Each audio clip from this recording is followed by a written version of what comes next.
Canada as a country, it seems to me, is engaged in a tremendous human adventure in being what some people call the first post-national country.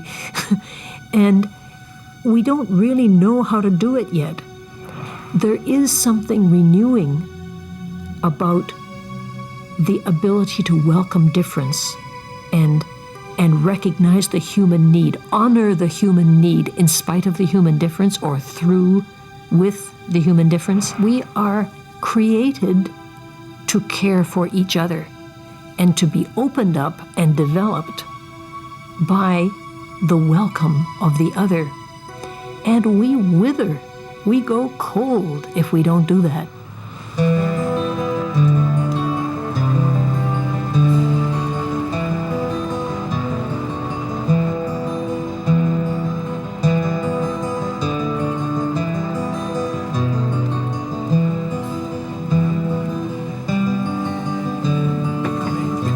All over Canada, church groups are hard at work, making sure that the strangers who arrive in our midst are not only welcomed, but are becoming acquainted with their new country.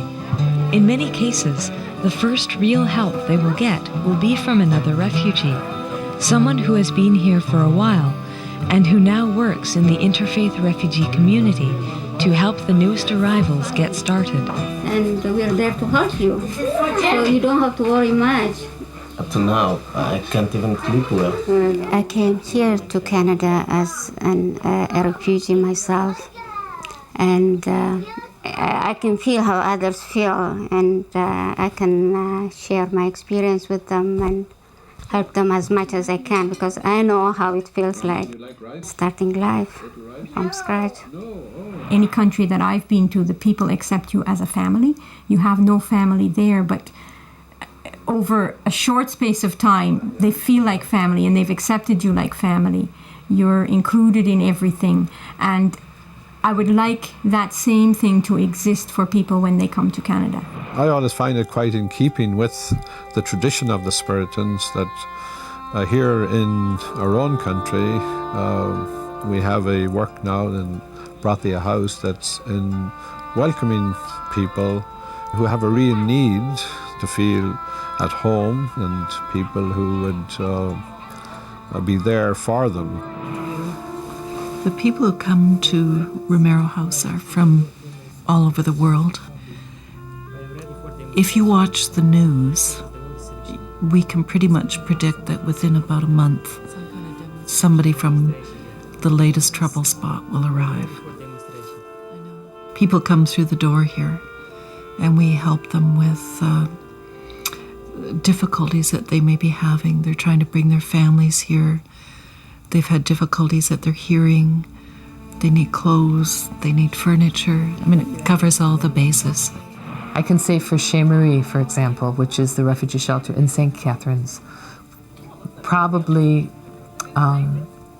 there are at least 60 active volunteers that are absolutely at the service for welcoming and then settling incoming refugees with all that means in terms of appointments for legal aid, translators, lawyers, medicals, social services, schools for the children and the adults. All of those services and all of the transportation and the translating is done by a group of about 60 volunteers. That's for one small area, which is just St. Catharines. To this date now, 1997, we've had over 5,000 people in our little house. So at some time or other, some have stayed for just for a few hours till they met a friend who was coming to pick them up. Some have stayed and had lunch. Some have stayed for a day and a night. Some have stayed for 2 weeks, 2 months. Whatever the need might be for the stranger, they're welcome there. The sister, when they gave us the house, and we start together the program, the Hamilton House Project, they receive us as a family. It's wonderful because they didn't know us, and they opened their door just to receive a refugee family, and they were like our family. FCJ Hamilton House Refugee Project became a partnership between my community and Francisco and Loli Rico as a family. they put it that we opened the doors to them, and now we are helping them to keep the doors open for other people. We decided to say split the house and to have refugees here in our house living in the main floor, and we start to live in the second and in the attic, and we start without salaries, without anything, just our commitment with the refugee cause. That was 6 years ago. Can I help you? Yes. We have 1,000 volunteers in 3 major areas.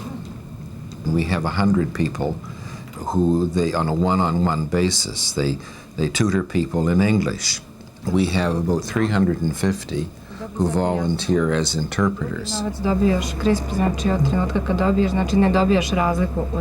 The next and equally large group of people, perhaps larger actually, is the HOST program, where we match Canadian volunteers, little groups of Canadian volunteers, with arriving families in a relationship of friendship and support for a year. God bless you. I hope you have lots of good times in this park. Yeah, thank you. I'm very happy.